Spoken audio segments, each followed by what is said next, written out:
मैं वीर पंडित, मेरा और आपका अपना यूट्यूब चैनल पंडित ट्रेनर में आप लोगों का स्वागत है। मेरे दोस्तों जैसा कि आप लोगों को जानकारी है कि हमारे यूट्यूब चैनल पे आप लोगों को ड्राइविंग से रिलेटेड नॉलेज की वीडियो आप लोगों को मिलती रहती है और हमारे द्वारा बनाई गई वीडियो से अगर आप लोगों को कुछ जानकारियाँ मिलती है और हमारा द्वारा बनाए गए वीडियो आप लोगों को अच्छा लगता है तो हमारे यूट्यूब चैनल को लाइक करें, शेयर करें, सब्सक्राइब करें और बेल आइकन को भी प्रेस कर दें। इससे यह होगा दोस्तों कि मैं जब भी कोई वीडियो अपने चैनल पे अपलोड करूंगा तो सबसे पहले नोटिफिकेशन आपके पास चला जाएगा। दोस्तों आज का जो हमारा जो क्लासरूम ट्रेनिंग का जो सेशन है उस सेशन में हम लोग जो आज बात करेंगे वह है सेफ्टी। दोस्तों सेफ्टी की ज़रूरत हमें हर जगह पड़ती है, बिना सेफ्टी के हम कोई काम नहीं कर सकते। जैसे आप घर से मार्केट भी जाते हैं तो वहाँ भी सेफ्टी रूल को अपनाते हैं आप। जैसे जब भी आप अपने घर से मार्केट की ओर जाते हैं तो वहाँ पर आप अपने आप जो जिस इक्विपमेंट के साथ में जा रहे होते हैं वहाँ पर आप क्या करते हैं, अपने एक साइड पर जानते हैं कि मुझे जाना है तो लेफ्ट साइड से ही जाना है, आना है तो राइट साइड से आना है। हम हर एक जगह पे इंडिकेटर का यूज करते हैं जो हमारी गाड़ियों का सेफ्टी फीचर होता है। तो दोस्तों कंपलसरी हम लोगों को सेफ्टी रूल को फॉलो करते हुए आज हम लोग सीखेंगे कि सेफ्टी क्या है, सेफ्टी के डिफिनेशंस क्या है। ऐसी मैं आप लोगों को क्या बताना चाहूंगा दोस्तों कि सेफ्टी के डिफिनेशन यह है साधारण बातों से कि हम अपने आप को बचाने के लिए और अपने आप को बचाते हुए अपने ग्रुप में जो लोग होते हैं अपने समुदाय के लोगों को बचाने के लिए और इसके साथ में जिस इक्विपमेंट को हम ऑपरेट कर रहे होते हैं उस इक्विपमेंट को बचाने के लिए जो भी हम उपकरण उपयोग में लाते हैं, जो भी हम रूल, नियम और कुछ ऐसे सेफ्टी फीचर को अपने इक्विपमेंट को बचाने के लिए, सुरक्षित रखने के लिए हम उपयोग में लाते हैं और वह उपकरण को अपने उपयोग में लाने के बाद, उस किट को उपयोग में लाने के बाद जब हम अपने आप को चिंता मुक्त हो जाते हैं, टेंशन से मुक्त हो जाते हैं कि अब हम सुरक्षित हैं और हमारी इक्विपमेंट अब सुरक्षित हो जाएगी क्योंकि हमने वो सेफ्टी फीचर उस इक्विपमेंट में लगा दिए हैं और फिर हम चिंता मुक्त होकर के उस काम को करते हैं। उसी टेक्निक का नाम सुरक्षा है दोस्तों जैसे कि आप लोगों की जानकारी होगा कि आज से 2 साल पहले हम लोगों को मास्क के बारे में भी शायद नॉलेज नहीं था, लेकिन कोरोना नामक बीमारी ने आकर के हम लोगों को मास्क लगाना सिखा दिया। ये मास्क हमें क्या कर रहा है, उस वायरस से कुछ बचाने का कोशिश कर रहा है। तो एक प्रकार से हमारे लिए ये जो मास्क है वो क्या हो गया, हमारे लिए एक प्रकार का सेफ्टी फीचर है दोस्तों। तो दोस्तों ठीक इसी प्रकार से आज हम लोग समझेंगे क्लासरूम ट्रेनिंग की ओर में कि सेफ्टी क्या है, जो पूरा डिटेल में हम लोग समझेंगे और समझने के बाद में हमें पूरी तरह से नॉलेज हो जाएगी। तो दोस्तों देरी ना करते हुए चलिए क्लासरूम ट्रेनिंग की ओर। दोस्तों आज का हमारा जो सेशन है वो है सेफ्टी। सेफ्टी क्या है, और जैसा कि आप लोगों को जानकारी है सेफ्टी मीन्स सुरक्षा होता है और ये सुरक्षा हम लोगों को हर जगह अपनाना पड़ता है। जैसे कि आप लोगों को जानकारी होगा कि आज से 2 साल पहले हम लोग मास्क के बारे में जानते भी नहीं थे, लेकिन एक कोरोना नामक जो एक डिजीज है जो हम लोगों को मास्क लगाने के लिए सिखा दिया, तो हम अपने लाइफ को सेव करने के लिए, लाइफ को बचाने के लिए मास्क लगाते हैं। तो ये हमारा क्या है, एक प्रकार का सेफ्टी प्रिकॉशन है जिससे हम अपने आप को सुरक्षित महसूस करते हैं।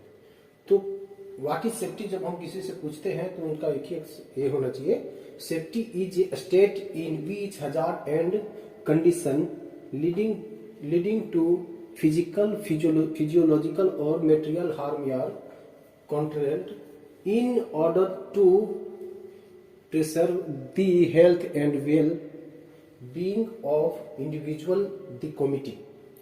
कहने का मतलब है दोस्तों कि सुरक्षा एक ऐसी स्थिति है जिसमें व्यक्ति और समुदाय के स्वास्थ्य और कल्याण को सुरक्षित करने के लिए हम जो भी इक्विपमेंट यूज करते हैं अपने आप को बचाने के लिए और अपने सहयोगियों को बचाने के लिए, अपने समुदाय को बचाने के लिए और समुदाय को बचाते हुए जो भी हम उपकरण को यूज करते हैं और यूज करने के बाद जब हम चिंता मुक्त हो जाते हैं और अपने इक्विपमेंट को जिसको हम ऑपरेट कर रहे होते हैं, तो फिर हम चिंता मुक्त हो जाते हैं कि मैंने वो सारे सेफ्टी प्रिकॉशन ले लिया है, अब मुझे कुछ नहीं होगा, क्योंकि हम अपने सारे सेफ्टी प्रिकॉशन को लेकर के ही सब कुछ कर रहे हैं। जैसे हमारे माइंस में जब गाड़ियां चलती है तो हम लोग उसे रिफ्लेक्टर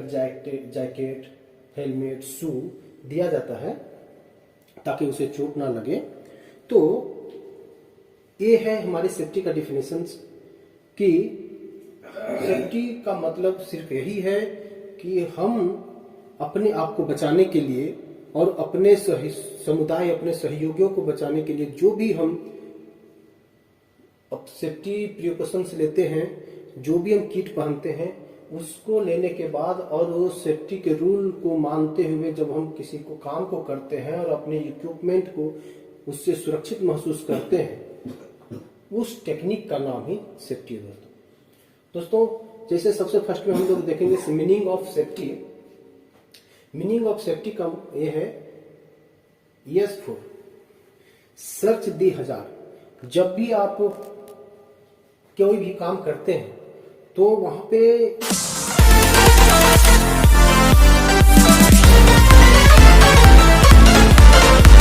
अपने आप को एक प्रकार से रिस्क असेसमेंट भी कर लेते हैं।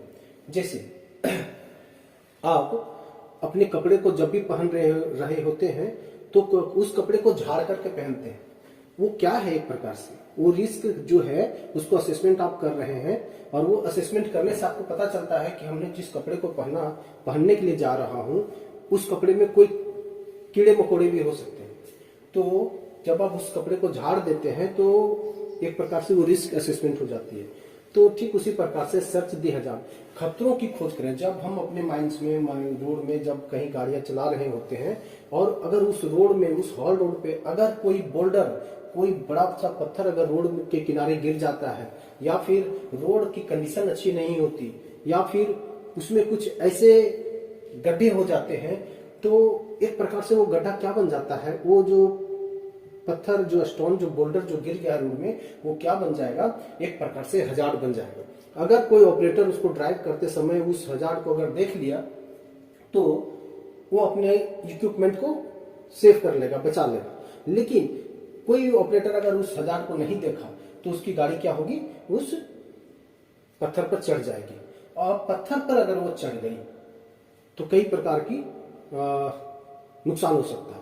तो हम लोग क्या करते हैं, क्या करना चाहिए हम लोगों को, सर्च दी हजार, हम लोगों को खतरों की खोज करना चाहिए। जैसे रोड में अगर पत्थर गिरा तो ये एक प्रकार का हजार है, हमें जानकारी होनी चाहिए। फिर एनालाइज द रिस्क, जोखिम को छानबीन करना चाहिए कि ये जो हुआ, ये होने का कारण क्या है, क्यों हो रहा है, कहां कहां है खतरा, कहां कहां हजार है, वो छानबीन हम लोगों को करने की जरूरत होती है और करना चाहिए। अगर कहीं दिखाई देता है किसी प्रकार का जोखिम, किसी प्रकार का हजार, तो हम तुरंत अपने जो सीनियर पर्सन होते हैं उनको बताना चाहिए। इसके बाद find the cause. Find the cause, F for find the cause. Find the cause का मतलब है कारण को खोजें, और कारण को जब तक आप नहीं खोजेंगे तो उस हजार को खत्म नहीं करते, समाप्त नहीं कर सकते। इसलिए सबसे पहले उस कारण को खोजना होगा। मान लिया जाए कि एक, अभी मैंने एग्जांपल आप लोगों को दिया कि एक रास्ते में, एक हॉल रोड पे एक बोल्डर गिर गया, एक पत्थर गिरा हुआ बहुत बड़ा सा।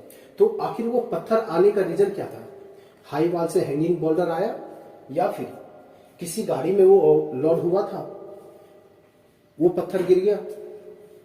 तो कारण को हमें खोजना होता है, क्यों हुआ।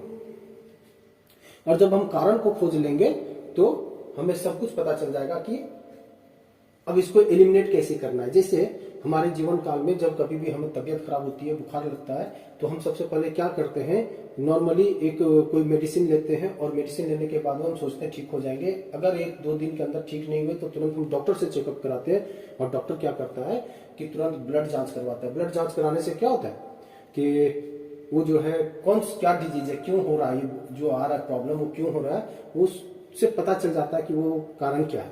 फिर उसके अनुसार जो मेडिसिन देता है तो तुरंत वो समस्या, वो डिजीज ठीक हो जाती है। ठीक उसी प्रकार से हमें कारण को खोजना पड़ेगा कि वो जो बोल्डर आया था रोड पर, वो बोल्डर आने का रीजन क्या था। जब हमें ये कारण पता चल जाएगा तो हम उस कारण को खत्म कर सकते हैं। तो हमारा इसके बाद आएगा जब हम कारण को पता कर लेंगे कि वो जो पत्थर आया था वो उसका कारण ये हो सकता है, किसी ने ओवरलोड लोडिंग कर दिया, या फिर किसी ऑपरेटर ने स्पीड में टर्न लिया, या फिर रोड की कंडीशन अच्छी नहीं है जिसके वजह से वो स्टोन पत्थर गिर गया। ये कारण जब हमें पता चल जाएगा, या फिर वो हैंगिंग बोल्डर हो सकता है, ऊपर से आया होगा, तो ये जब पता चल जाएगा तो इस कारण को अब हम खत्म कर सकते हैं। Eliminate the cause, E for eliminate the cause, कारण को खत्म कर सकते हैं। जब कारण को खत्म कर देंगे फिर हम अपने आप को और हमारी इक्विपमेंट भी सेफ हो जाएगी। तो इसके बाद में एलिमिनेट द कॉज, अब कारण को कैसे खत्म करेंगे, उस जो काउज है उसको कैसे एलिमिनेट करेंगे, तो उसके रीजन में ये रोड की कंडीशन अगर खराब है तो उसको सही करेंगे, या फिर किसी ऑपरेटर ने ओवरलोड कर दिया या बहुत बड़ा बोल्डर ऊपर में डाल दिया जो रोड पर गिरा हुआ है, तो उसको बताएंगे थोड़ा कम लोड दो। या फिर कोई ऑपरेटर स्पीड में ड्राइव कर रहा है, स्पीड में टर्न ले रहा है, जिसकी वजह से सेंट्रीफ्यूगल फोर्स का प्रेशर होने की वजह से वो बोल्डर नीचे गिर गया, तो उस ऑपरेटर को भी बताया जाता है कि आप थोड़ा स्लो गाड़ी चलाएं, टर्न में थोड़ा गाड़ी टर्न स्लो ले, तो उस हिसाब से हम कारण को खत्म कर सकते हैं। टेल टू अदर, अब सवाल ये उठता है कि एक व्यक्ति जो जिस बोल्डर जो गिरा रोड में, वो चाहे हैंगिंग हो या किसी गाड़ी से गिरा या कहीं से आया, तो जो ऑपरेटर उस रोड में गाड़ी चला रहा था तो उसे पता चल गया कि ये जो बोल्डर गिरा हुआ है, उसने देखा तो अपने इक्विपमेंट को सेव कर लिया, क्योंकि उसने पहले देख लिया। देखने के लिए बाद में वो अपने इक्विपमेंट को बचा लिया, किसी दूसरे रास्ते से निकल गया। लेकिन कोई ऑपरेटर अगर उसको नहीं देखेगा तो क्या होगा, वो बोल्डर के ऊपर में उसकी गाड़ी चढ़ जाएगी, और फिर गाड़ी जब चढ़ जाएगी तो हमारा कई प्रकार के नुकसान हो सकते हैं, और बड़ा नुकसान भी हो सकता है। इसलिए दूसरे को भी बताने की भी जरूरत है। क्या बताने की जरूरत है कि भाई रास्ते में बोल्डर गिरा हुआ है, उस बोल्डर को देख करके जाओ, नहीं तो। इसके बाद हमारा आता है यू आर सेफ, आप अच्छे हैं अपने आप से पूछो। Y for, you are safe, आप अच्छे हैं अपने आप से पूछो। तो U for you are safe, अपने आप से हम लोगों को पूछने की जरूरत है कि हमारे, अगर मुझे किसी प्रकार का कोई दिक्कत है तो हम काम ना करें, क्योंकि अगर हम काम करेंगे तो और नुकसान में जाएंगे और तब खराब हो सकती है हमारे हेल्थ। और जब हमें लगे कि हम ठीक हैं तभी हमें जाना चाहिए ड्राइव करने के लिए। या फिर किसी ने व्यक्ति ने अगर शराब पी लिया है, शराब पीता है, तो वैसे भी स्थिति में किसी को ड्यूटी भी गाड़ी नहीं चलाना चाहिए, क्योंकि अगर वैसे में चलाते हैं तो कई प्रकार के नुकसान होने की चांसेस रहती है। तो दोस्तों ये था हमारा आज का सेफ्टी का जो टॉपिक है। हमारी वीडियो अगर आप लोगों को अच्छा लगता है दोस्तों, हमारे YouTube चैनल को लाइक करें, शेयर करें, सब्सक्राइब करें और बेल आइकन को भी प्रेस कर दें।